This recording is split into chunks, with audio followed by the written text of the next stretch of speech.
First, let us look at the definition of a technical system, since it can mean many different things. Technical system describes a bounded entity that performs a given function, and it is not limited to physical characteristics. Let us look at the first example of a technical system, an access module of a train cart. The function of this technical system is to allow the transitional motion of the train and reduce its velocity. This technical system is mostly defined by its physical characteristics. Now let us have a look at the second technical system, a passenger train. The main function of this system is transporting people, but the number of additional functionalities is numerous. Some examples are provide passenger safety, maintain communication with the network provider, ensure a certain level of comfort, and so on. Those functionalities show us that this technical system is no longer only described by its physical characteristics, since it would not be operational without a rail network, service team, rail traffic procedures, etc. The same applies to a high-speed train line that comprises of many trains, stations, and processes, and once we extend the boundaries further, we arrive at a whole interconnected rail network that spans cities, comprises of trains, infrastructure, laws, and regulations. So, as we can see, the definition of a technical system can be quite broad. We do, however, need means to describe such systems in generic ways if we want to design them. We will get to know those means in the next slide. Every technical system can be defined by following elements. Borders that define its limits to the surrounding environment. Those can be physical, such as machine casing, or theoretical when talking about rules and regulations. Inputs and outputs that usually belong to one of the following categories: energy, signal, and matter. The typical inputs are fuel, user commands, electricity, raw material. The example outputs are kinetic energy, processed material, heat, and vibrations. Then there are elements that constitute parts of the system, its components, assemblies, as well as theoretical concepts such as processes and workflows. Example elements are drivetrain, monitor, shaft, maintenance procedure, interfaces, and so on.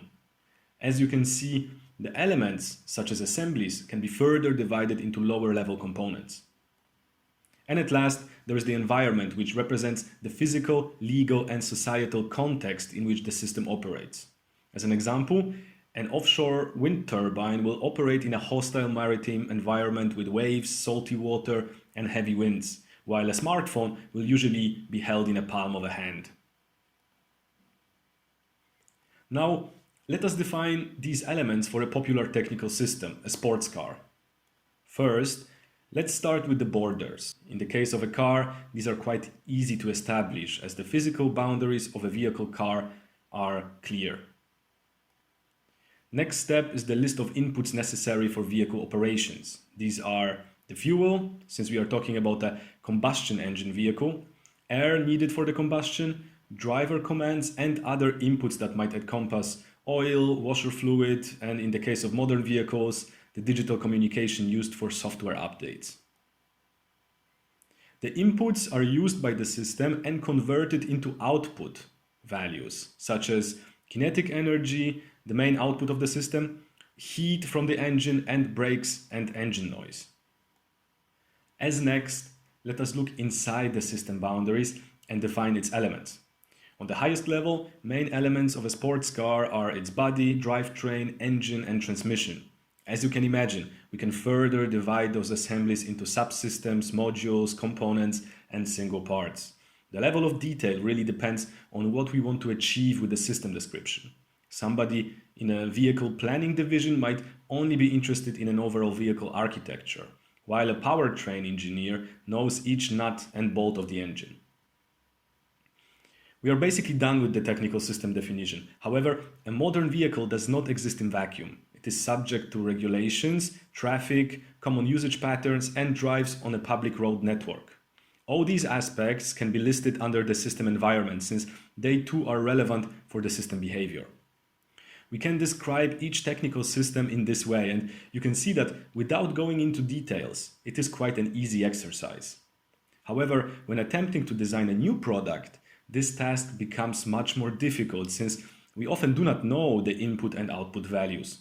We alone are responsible for setting the system borders and defining and designing its elements, which is basically the task of product design.